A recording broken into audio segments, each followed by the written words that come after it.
ETF index mutual funds నేర్చుకుని stock మార్కెట్లో రాణించాలనుకుంటున్నారా? వెంటనే ఈ నెంబర్కి కాల్ చేయండి.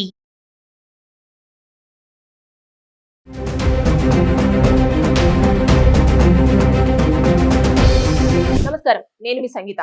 సోషల్ మీడియా ద్వారా ప్రేమ పేరుతో వృద్ధులను టార్గెట్ చేస్తున్నారు కొంతమంది మహిళలు. రీసెంట్ గా ఒక 80 ఏళ్ల వృద్ధుడికి ఒక ముగ్గురు మహిళలు ఆన్లైన్ లో పరిచయం అయ్యి అతని దగ్గర నుంచి 8,70,00,000 రూపాయలను తీసుకోవడం జరిగింది. అంటే ఒక్కసారి ఊహించండి, అసలు వాళ్ళు మొత్తం కూడా జాబ్ చేసిన తర్వాత, రిటైర్డ్ అయిపోయిన తర్వాత దాచుకున్న డబ్బులు అయితే ఏంటి, తర్వాత నెక్స్ట్ కొన్ని సేవింగ్స్ అనేవి చేసుకుంటారు కదా, ఆ డబ్బులను టార్గెట్ చేస్తున్నారు వీళ్ళు.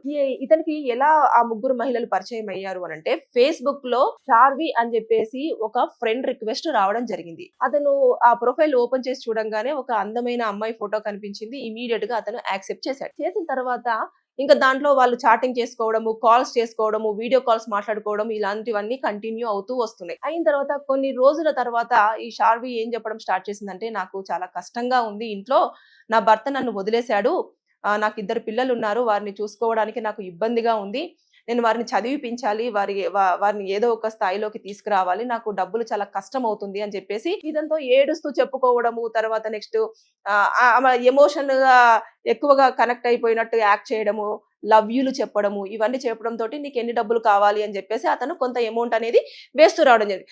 అట్లా ఓన్లీ షార్వీకే 2 కోట్ల రూపాయల వరకు అతని అకౌంట్ నుంచి ఈవిడకి పంపించడం అనేది జరిగింది. ఇక దాంతో ఆగలేదు ఇతను, ఇంకొక 2 అమ్మాయిలు కూడా, జాస్మిన్ అండ్ దినాజ్ అనే అమ్మాయిలు కూడా అతనికి కాంటాక్ట్ అయ్యారు. అయిన తర్వాత వారితో కూడా పరిచయం పెంచుకున్నాడు. అదే విధంగా వారితో చాటింగ్ చేయడం, కాల్స్ మాట్లాడడం అలా చేస్తున్నప్పుడు వారు కూడా నెమ్మదిగా డబ్బులు అడగడం అనేది స్టార్ట్ చేశారు. చేసిన తర్వాత వారికి కూడా ఇతను డబ్బులు ఇస్తూ రావడం జరిగింది. ఇంకా వాళ్ళు డిమాండ్ చేసే స్థాయికి కూడా వచ్చారు ఈ ఇద్దరు కూడా. ఆవిడైతే ఎవరైతే ఉన్నారో ముందు షార్వి, తనకు సంబంధించిన 2 కోట్లు తీసుకుంది, గమ్మునైపోయింది, మాట్లాడినప్పుడల్లా మాట్లాడుతుంది, ఇంకా వదిలేస్తుంది అంతే. తర్వాత ఈ ఇద్దరైతే ఎవరైతే ఉన్నారో, నాకు ఇంత డబ్బులు కావాలి, ఇంతనే కావాలి అని చెప్పేసి ఒక ఫిగర్ చెప్పి ఆ ఫిగర్ అంతా తీసుకునే ప్రయత్నమే చేస్తూ ఉన్నారు. చేసిన తర్వాత అతని దగ్గర ఉన్న డబ్బులన్నీ కూడా అయిపోయినాయి. అయిపోయిన తర్వాత అతను వాళ్ళ కొడుకుకు ఫోన్ చేసి, నాకు ఇట్లా కొంచెం డబ్బులు అవసరం ఉంది, నాకు ఒక 2 లక్షల వరకు డబ్బులు కావాలి అని చెప్పేసి అన్న తర్వాత, ఎందుకు దేనికి అని చెప్పేసి అడిగితే, నాకు పని ఉంది అని అంటే, సరే అని చెప్పేసి కొడుకు అతను అడిగిన అమౌంట్ అనేది అకౌంట్ లో వేశాడు. వేసిన తర్వాత ఆ అకౌంట్ లో వేసిన కొద్దిసేపటి తర్వాతనే అది వేరే అకౌంట్ కి, అంటే ఎవరైతే వీళ్ళు ఉన్నారో వాళ్ళకి పంపించడం జరిగింది.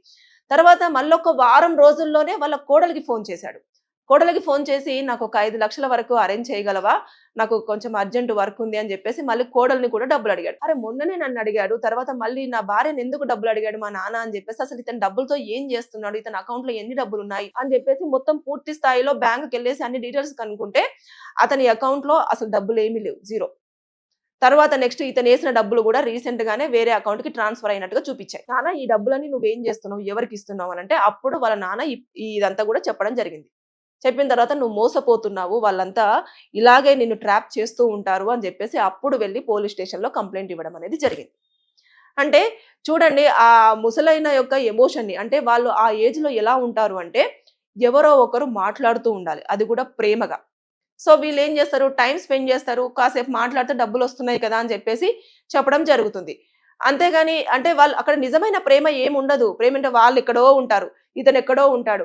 80 ఏళ్ల వృద్ధుణ్ణి 25, 30 ఏళ్ల వాళ్ళు లైక్ చేస్తున్నారంటే ఏ కారణంగా చేస్తారు? అతని అకౌంట్ ముందే అన్ని డీటెయిల్స్ అన్ని తీసుకుంటారు. ఏం వర్క్ చేస్తున్నారు, ఏంటి, ఎప్పుడు రిటైర్డ్ అయిపోయారు, ఎంత మనీ వచ్చింది, ఇవన్నీ వాళ్ళకు తెలిసిన తర్వాతనే వాళ్ళు ట్రాప్ చేయడం అనేది జరుగుతుంది. అంటే సోషల్ మీడియాలో పరిచయాలు అనేవి ఎంత భయంకరంగా తయారయ్యారంటే, ఓన్లీ వాళ్ళ దగ్గర ఉన్న డబ్బుల్ని వసూలు చేసుకోవడము, లేదంటే బ్లాక్ మెయిలింగ్ చేయడము, ఇలాంటివే ఎక్కువగా మనము ప్రైవసీ మెయింటైన్ చేస్తుంటాము. దాన్ని ఈ మధ్య కాలంలో వదిలేస్తున్నారు అందరు. సోషల్ మీడియాలో పరిచయం అవ్వగానే డీటెయిల్స్ అని చెప్పడము, లేదంటే వెళ్ళి కలవడము, ఏదో ఒక దాంట్లో ఇరుక్కోవడము, ఇబ్బంది పడడము, లేదంటే అక్కడ ప్రాణాలు కోల్పోవడం, ఇలాంటివన్నీ ఎక్కువగా ఈ రోజుల్లో జరుగుతూనే ఉన్నాయి. అయినా సరే అవన్నీ ఏమి పట్టించుకోకుండా ఇది ఎక్కువగా టార్గెట్ అవుతున్నది యంగ్స్టార్స్ అండ్ వృద్ధులే. వాళ్ళు తొందరగా నమ్ముతారు మనుషుల్ని. అందుకోసం అని చెప్పేసి ఇప్పుడు చూడండి, ఈ 80 ఏళ్ల వృద్ధుడికి వైఫ్ లేదు, చనిపోయింది. ఎప్పుడో చనిపోగానే అతను సింగిల్ గా ఉంటాడు కాబట్టి ఫేస్బుక్ లో అందమైన అమ్మాయి ఫ్రెండ్ రిక్వెస్ట్ పెట్టగానే యాక్సెప్ట్ చేసేసాడు. కానీ తర్వాత తరుణం చూసినారా, 8,70,00,000 అంటే ఒక్కసారి ఇమాజిన్. అవి మళ్ళీ మనం ఎంత కష్టపడితే తిరిగి తీసుకోగలం. వాళ్ళ కొడుకు అసలు వెళ్ళి పోలీస్ స్టేషన్‌లో కంప్లెయింట్ ఇచ్చిన తర్వాత పోలీసులు ఇమ్మీడియేట్‌గా ట్రై చేస్తున్నారు గానీ అప్పటికిగ బా తెలిసిందే గదా! వాళ్ళు మొత్తం దోచుకున్న తర్వాత వీళ్ళు ఎక్కడికో వెళ్తున్నారు అని తెలిసిన తర్వాత ఇమ్మీడియేట్‌గా వాళ్ళకి సంబంధించిన అకౌంట్‌లన్నీ క్లోజ్ చేయడము, బ్లాక్ చేయడము ఇలాంటివన్నీ జరుగుతూనే ఉంటాయి. సో వాళ్ళని పట్టుకోవాలి అంటే చాలా కష్టమవుతది. వాళ్ళు ఎక్కడి నుంచెల్లి ఆపరేట్ చేస్తున్నారో, ఎక్కడుంటున్నారో, ఏంటో ఏమీ తెలీదు. కాబట్టి దయచేసి ఎవరైనా మనకు సోషల్ మీడియాలో పరిచయం అవుతున్నప్పుడు మనకు సంబంధించిన డీటెయిల్స్ మాత్రం ఎట్టి పరిస్థితిలో ఇవ్వకూడదు. ఇచ్చారు అంటే మనకు తెలియకుండానే మనం ఏదో ఒక ఇబ్బందుల్లో ఇరుక్కుంటున్నామనే చెప్పొచ్చు. ఇది చూసారు కదా 80 ఏళ్ల వృద్ధుడు ఎంత దారుణమైన సిచ్యువేషన్ కు వెళ్ళాడు. మానసికంగా ఇబ్బంది పడ్డాడు. అదే విధంగా కొడుకు దగ్గర పరువు పోగొట్టేసుకున్నాడు. కోడల దగ్గర పరువు పోగొట్టేసుకున్నాడు. ఇప్పుడు పోలీస్ స్టేషన్ల చుట్టూ తిరగడం జరుగుతుంది. అంటే అతను సంపాదించుకున్న డబ్బంతా కూడా ఇప్పుడు హ్యాపీగా కాలు మీద కాలేసుకొని బ్రతకొచ్చు. అలాంటి డబ్బులన్నీ తీసుకెళ్లి ఎవరో ఇలా కష్టం ఉంది, ఇలా ఉంది, I love you, I miss you, నేను మిమ్మల్ని పెళ్లి చేసుకుంటాను మీరు ఒప్పుకుంటే, ఇలాంటివన్నీ మాటలు వాళ్ళకు చెప్పడంతో ఇమీడియట్ గా అట్రాక్ట్ అయిపోవడము, వారి దగ్గర ఉన్న డబ్బులన్నీ కూడా వేస్తూ రావడం జరిగింది. అంటే మొత్తం పోలీసులు ఎంక్వైరీ చేస్తే అతను ఆ ముగ్గురికి కూడా 734 సార్లు ఇతని అకౌంట్ నుంచి వెళ్ళి వాళ్ళకు ముగ్గురికి కలిపి అన్ని సార్లు డబ్బులు పంపించినట్టుగా అందులో వాళ్ళ ఎంక్వైరీలో తేలింది. అంటే చూడండి ఆ ముసలైన ఈ ఏజ్ లో ఎవరు లవ్ చేస్తారు అని చెప్పేసి అనుకోలేదు. మనవరాలు ఏజ్ ఉంటుంది అని చెప్పేసి కూడా అనుకోలేదు. అలా అనుకోకుండా ప్రేమ అనంగానే నమ్మేశాడు, మోసపోయాడు. అది కూడా డబ్బులు మోసపోయాడు. దాంతో పాటు ఎమోషన్ గా బాండ్ పెంచుకున్నాడు కదా. అంటే వాళ్ళు ఎవరో తెలియదు కానీ నిజంగానే మాట్లాడుతున్నారు, నన్ను నిజంగానే కన్సర్న్ చేస్తున్నారు, నిజంగానే వాళ్ళు నాకు ఎమోషన్ గా కనెక్ట్ అవుతున్నారు అని చెప్పేసి అనుకొని ప్రతిదీ షేర్ చేసుకుంటూ వస్తూ ఉండడంతో వాళ్ళు చాలా చక్కగా నీట్ గా మోసం చేస్తూ వచ్చారు. వచ్చిన తర్వాత వాళ్ళు ఏం చేశారు, ఒక ఫిగర్ పెట్టడం, ఇంకా నాకు ఇంత కావాలి, 5 లక్షలు కావాలంటే 5 లక్షలు కావాలి, 5 లక్షల కంటే తక్కువ అంటే కుదరదని చెప్పేసి. అంటే ఇలాంటివన్నీ వాళ్ళు భయపడిపోతూ ఉంటారు. ఎవరితో చెప్పుకోలేని సిచ్యువేషన్ కూడా. ఆ ఏజ్ లో వాళ్ళు ఇంకా ఎవరితో చెప్పుకోరు. చూసారు కదా అంటే కొడుకు దగ్గరనే అప్పు తీసుకునే స్థాయికి అతను రావడం జరిగింది. కోడలను అడగడం జరిగింది. ఇవన్నీ కూడా చూస్తూ ఉంటే జాగ్రత్త.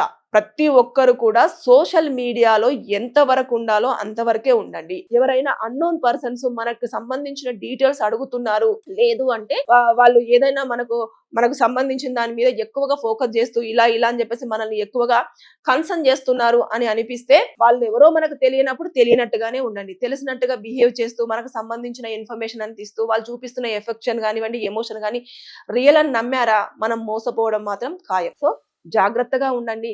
సోషల్ మీడియాలో పరిచయాన్ని మాత్రం అసలు నమ్మొద్దు. Thank you.